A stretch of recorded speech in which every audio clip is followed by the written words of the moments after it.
สบายดี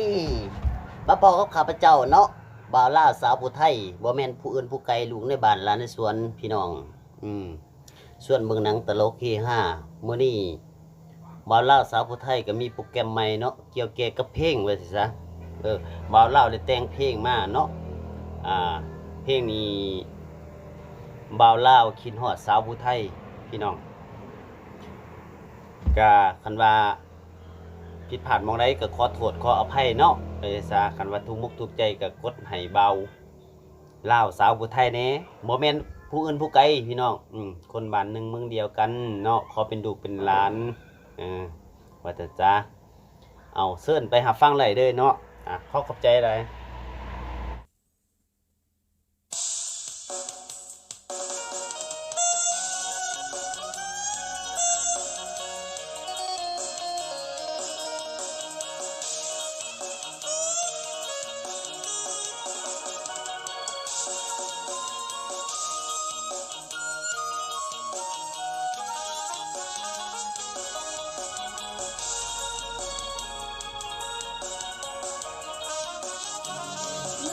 มาพบน้อง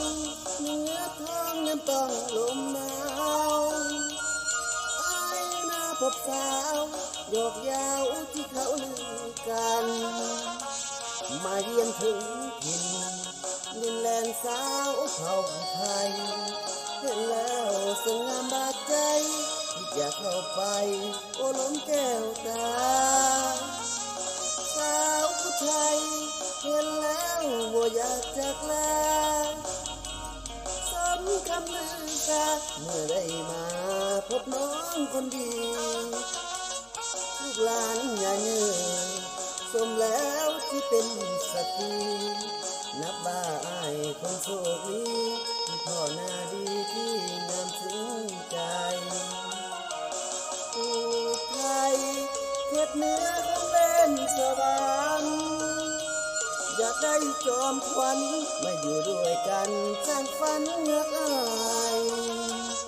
ยามน้องมาส่งนุ่งยิ้มหวานจากใจสมคำที่ลือไปไกลว่าสาวผู้ไทยที่ใจเท่เดขึ้นรถเมล์จากนาน้องสาวผู้ไทยขอเพียงใจแต่หัวใจฝากไว้กับนางบุญคุณอยู่ทรงคงได้สมปรารถนามาอยู่เป็นผู้ชีวาได้ปรารถนาน้องสาวผู้ไทย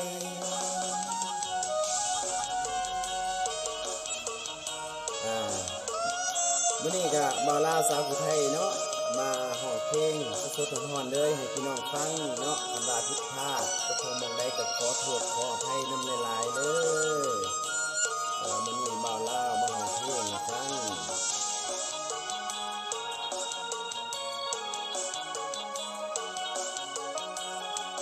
ผู้ไทย